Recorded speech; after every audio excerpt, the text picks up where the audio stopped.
नमस्कार। मैं तेजकरण चौहान, सह आचार्य इतिहास, मांगीलाल बागड़ी महाविद्यालय नोखा। आज हम बीए पार्ट सेकंड के पेपर सेकंड के अंतर्गत राजपूत राजाओं का केंद्रीय सत्ता के साथ सहयोग या प्रतिरोध की जो नीति थी, उसके तहत कल हमने अलाउद्दीन खिलजी और रणथंभौर के राजा हमीरदेव के बीच हुए संघर्ष के बारे में पढ़ा था।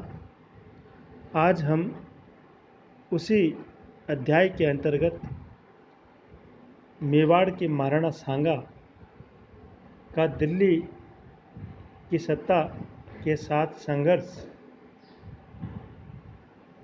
के बारे में पढ़ेंगे। महाराणा सांगा जिस समय गद्दी पर बैठे, उस समय भारत में निरंतर मुसलमानों के आक्रमण हो रहे थे और भारत के बीचों बीच दिल्ली में मुस्लिम सत्ता पूर्ण मजबूती के साथ स्थापित हो चुकी थी। जिस समय सांगा का राज्यारोहण हुआ, उस समय भारत में मुगल आक्रमण शुरू हो चुके थे और बाबर ने दिल्ली पर अधिकार करने के लिए लोदियों पर आक्रमण किया। उसी आक्रमणों के समय मुगल आक्रमणकारी बाबर का सामना सांगा के साथ भी हुआ, जिसमें अंततः सांगा की पराजय हुई और मध्य भारत और राजपूताना में अधिकांश राजपूती राजाओं ने मुगलों की अधीनता को स्वीकार कर लिया था। जब हम सांगा की बात करते हैं तो मेवाड़ के इतिहास में हम देखते हैं कि 1468 ईस्वी से लेकर 1509 ईस्वी का काल अत्यंत उथल पुथल और षड्यंत्रों का काल रहा। अपने पिता महाराणा कुंभा की हत्या करके 1468 ईस्वी में उदय सिंह, जो उदा के नाम से भी प्रसिद्ध था, ने मेवाड़ की गद्दी पर अधिकार किया, लेकिन मेवाड़ी सामंतों ने एक पितृहंता को शासक के रूप में स्वीकार नहीं किया। दूसरी तरफ उदय सिंह ने अपनी सत्ता को मजबूत बनाने के लिए सिरोही, मारवाड़ इत्यादि शासकों का समर्थन प्राप्त करने हेतु सिरोही के देवड़ाओं को आबू, मारवाड़ के जोधा को अजमेर का तारागढ़ और अन्य लोगों को मेवाड़ के अधीनस्थ इलाकों पर कब्जा हो लेने दिया, जिससे मेवाड़ी सामंत नाराज हो गए और उन्होंने उदा के छोटे भाई रायमल को मेवाड़ आने हेतु आमंत्रित किया और अंततः रायमल ने उदा को खदेड़कर मेवाड़ पर अधिकार कर लिया। राईमल ने लगभग 36 वर्ष तक शासन किया, परंतु उनमें अपने पिता की तरह शूरवीरता और कूटनीतिज्ञता का अभाव था। परंतु फिर भी उन्होंने मेवाड़ की सत्ता को बनाए रखा। राईमल के पश्चात राईमल के 13 पुत्र थे, जिनमें उत्तराधिकार के लिए संघर्ष हुआ, जिनमें सबसे बड़ा पृथ्वीराज, दूसरा जयमल और सांगा तीसरे नंबर पर थे। अपने इस उत्तराधिकार संघर्ष में सांगा को सफलता मिली और सांगा गद्दी पर बैठने में सफल हुए। सांगा ने अपने राज्यारोहण के बाद मेवाड़ के हाथों से निकल गए क्षेत्रों पर कब्जा जमाने का काम शुरू किया और शीघ्र ही सांगा ने एक मजबूत सैनिक व्यवस्था स्थापित की। यद्यपि सांगा के सामने अनेक कठिनाइयां विद्यमान थी, लेकिन सांगा बहुत महत्वाकांक्षी थे और एक योग्य संगठनकर्ता भी थे। अतः सांगा को अपनी शक्ति को संग्रहित करने में अधिक समय नहीं लगा। जिस समय सांगा गद्दी पर बैठे, उस समय की राजनीतिक स्थिति बहुत उलझी हुई थी। सांगा ने धौलपुर, नरवर,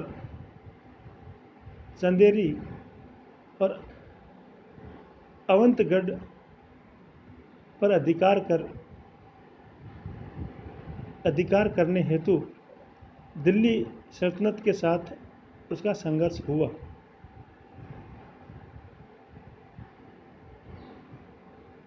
सांगा के राज्यारोहण के समय मालवा में मुस्लिम शासन स्थापित था और मेवाड़ और मालवा के बीच स्थित प्रदेशों को लेकर उन दोनों के बीच में संघर्ष चल रहा था।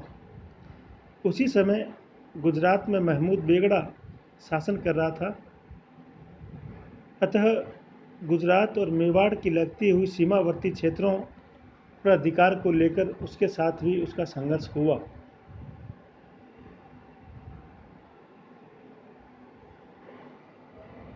इसके साथ साथ मारवाड़ में राठौड़, आमेर में कछवाहा, हाड़ौती में हाड़ा चौहान अपनी अपनी सीमाओं का विस्तार करने में लगे हुए थे। इसी प्रकार 1508 में राव गंगा मारवाड़ के शासक बने। उन्होंने राठौड़ों की अन्य शाखाओं मेड़ता, बीकानेर आदि को संगठित करने का प्रयास किया। अतः उनका भी संघर्ष सांगा के साथ होना अवश्यंभावी था। राजस्थान के राजपूत शासकों की विस्तारवादी नीति का शिकार भी मेवाड़ को बनना पड़ा। सांगा ने गद्दी पर बैठने के बाद इन सभी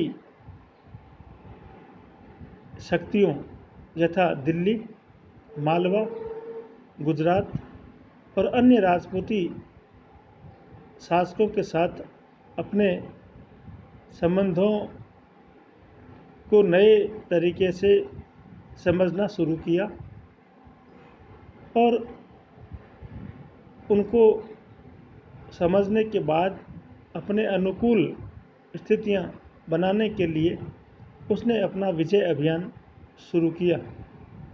सर्वप्रथम सांगा ने अपने वित्तीय साधनों को विकसित करने का प्रयास किया ताकि मेवाड़ में एक मजबूत सैन्य संगठन बनाया जा सके।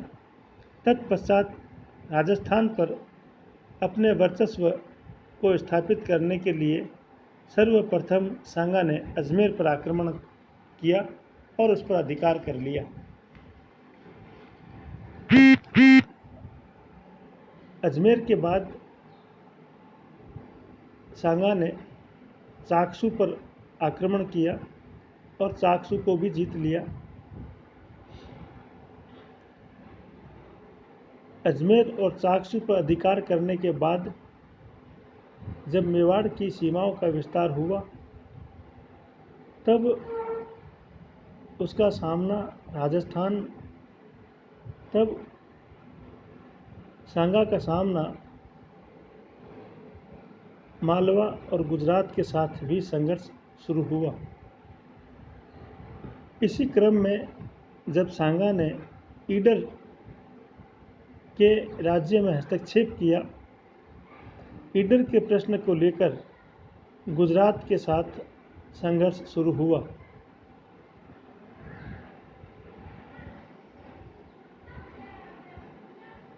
इसी प्रकार गागरोन और चंदेरी को लेकर मालवा के सुल्तान के साथ सांगा का संघर्ष हुआ।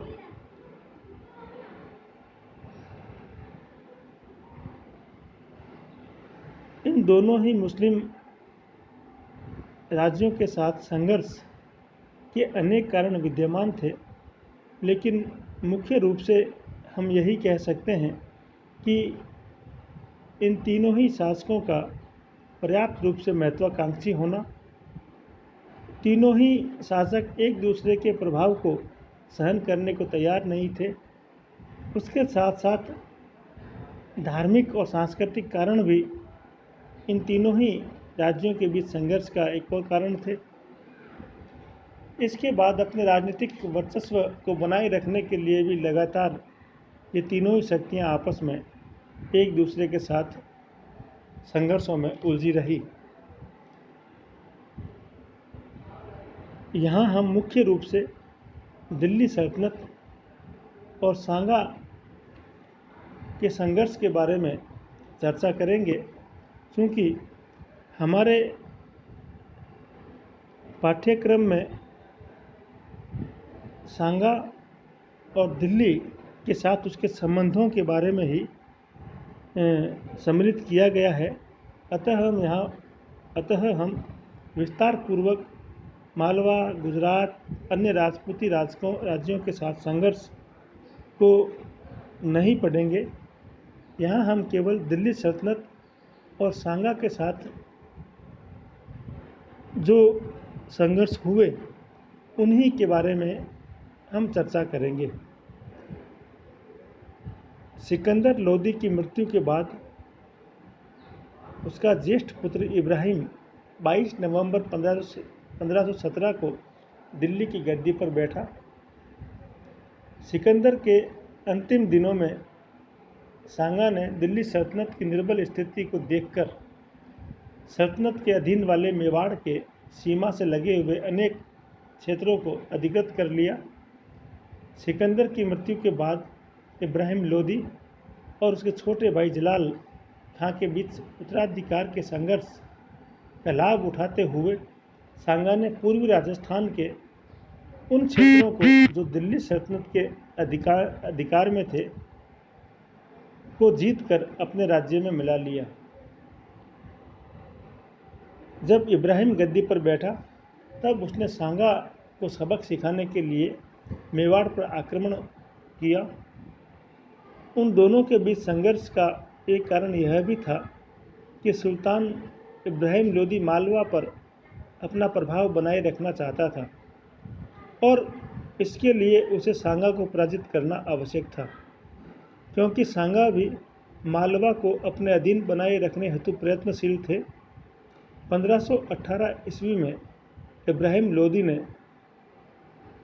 मेवाड़ पर चढ़ाई की और बूंदी के निकट खातौली नामक स्थान पर दोनों पक्षों में एक भीषण संघर्ष हुआ, जिसमें सुल्तान इब्राहिम लोदी की निर्णायक पराजय हुई और एक लोदी राजकुमार को बंदी भी बना लिया गया।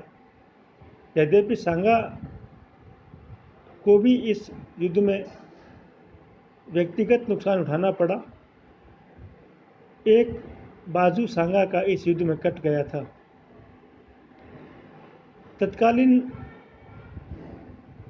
स्रोत बाबरनामा और मिरात अहमदी इब्राहिम की निर्णायक पराजय और सांगा की विजय की पुष्टि करते हैं।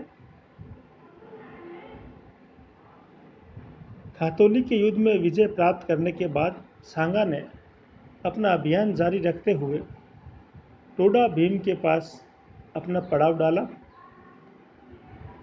इब्राहिम लोदी ने अपने विश्वास पात्र सेनानायकों को सांगा से संघर्ष करने हेतु टोडा भीम की तरफ भेजा और धौलपुर के निकट बारी नामक स्थान पर दोनों पक्षों में फिर एक भारी संघर्ष हुआ, जिसमें शाही सेना बुरी तरह पराजित हुई और भाग गई।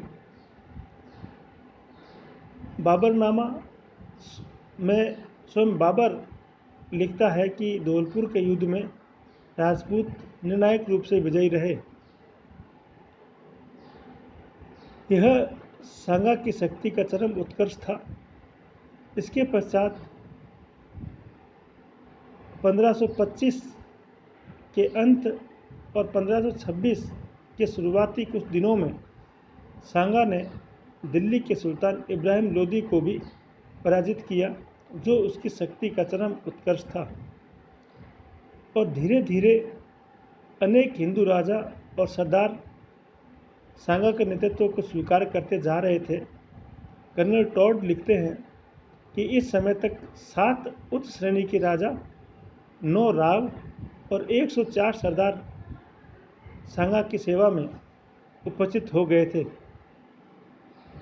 वस्तुतः सांगा ने अपने पड़ोसी राजपूत शासकों, मालवा और गुजरात के सुल्तानों तथा दिल्ली के इब्राहिम लोदी को पराजित करके अपने आप को राजपूत शासकों में सर्वश्रेष्ठ सिद्ध कर दिया था और अनेक हिंदू शासक और सामान्य जनता उसे अपना नेता और संस्कृति का रक्षक मानने लगी थी।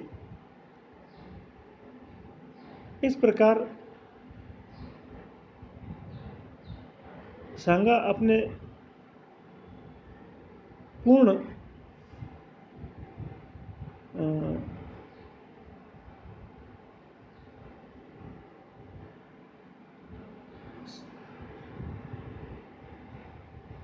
सांगा अपने पूर्ण विकास को प्राप्त कर चुका था। 1526 ईस्वी तक सांगा अपनी शक्ति और प्रतिष्ठा के चरम शिखर पर पहुंच गए। दूसरी तरफ बाबर ने इब्राहिम लोदी को पानीपत के दूसरे युद्ध में हराने के बाद राणा सांगा की तरफ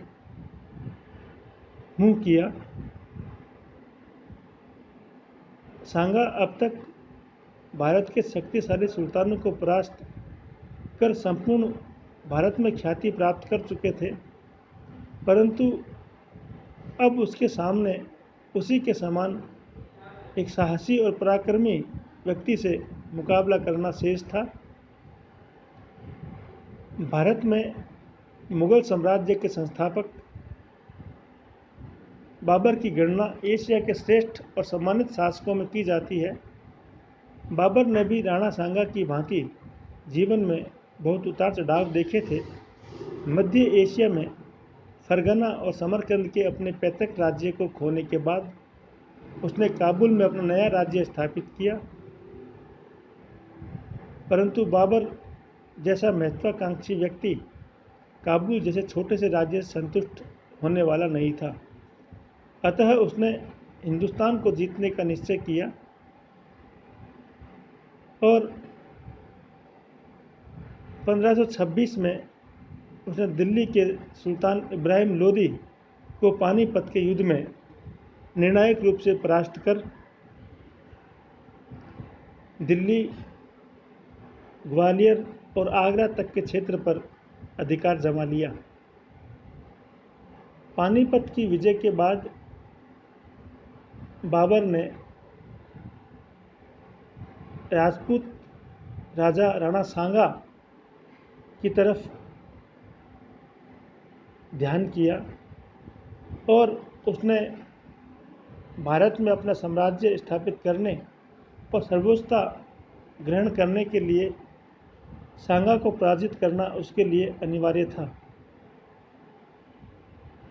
यद्यपि अफ़गानों का अभी तक पूर्णतया दमन नहीं हुआ था और इब्राहिम लोदी के भाई और अनेक अफ़गान सरदार अभी भी बिहार और बंगाल के आसपास के क्षेत्रों में बसे हुए थे,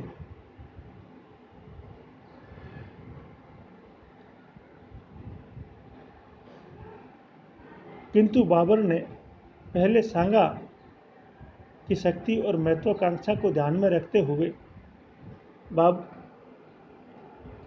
हुए सांगा से संघर्ष करना उचित समझा और बाबर ने सांगा के विरुद्ध सैनिक तैयारियां प्रारंभ कर दी। राणा सांगा और बाबर के बीच संघर्ष के अनेक कारण विद्यमान थे, जिनमें से कुछ कारण निम्न प्रकार हैं, जिनमें सबसे पहला, बाबर अपनी आत्मकथा बाबरनामा में युद्ध का कारण बताते हुए लिखता है कि राणा सांगा ने बाबर के साथ की गई संधि को भंग किया और उसके साथ विश्वासघात किया, इसीलिए वह सांगा के खिलाफ लड़ाई छेड़ रहा है। वह लिखता है, जब हम लोग काबुल में थे तो राणा सांगा ने दूत को भेजकर अपनी ओर से निष्ठा प्रदर्शित की और यह निश्चय किया गया कि सम्मानित बादशाह उस ओर से दिल्ली के समीप पहुंच जाए तो सांगा इस ओर से आगरा पर आक्रमण कर देगा। मैंने इब्राहिम को पराजित भी कर दिया, दिल्ली और आगरा पर अधिकार भी कर लिया, परंतु इस काफिर के किसी ओर से हिलने के चिन्ह भी दृष्टिगत नहीं हुए। इस कथन को आधार बनाकर रसब्रुक विलियम और कुछ अन्य इतिहासकार राणा सांगा पर विश्वासघात का आरोप लगाते हैं और दोनों के मध्य संघर्ष का मूल कारण इसी संधिभंग या विश्वासघात को मानते हैं। लेकिन बाबर ने सांगा पर जो आरोप लगाया वह मूल तथ्यों से बिल्कुल परे है और बाबर द्वारा लगाए गए इस आरोप में किसी प्रकार की सत्यता नहीं है। केवल बाबर ने अपने आक्रमण को औचित्य प्रदान करने के लिए इस प्रकार का आरोप सांगा पर लगाया है, जिससे कि उन दोनों के बीच संघर्ष को न्यायोचित बनाया जा सके। धन्यवाद। आज हम इतनी ही चर्चा इसमें करेंगे। शेष कारणों और खानवा के युद्ध की परिस्थितियों और उसके बाद की घटनाओं के बारे में हम अगले व्याख्यान में चर्चा करेंगे। धन्यवाद। जय हिंद, जय भारत।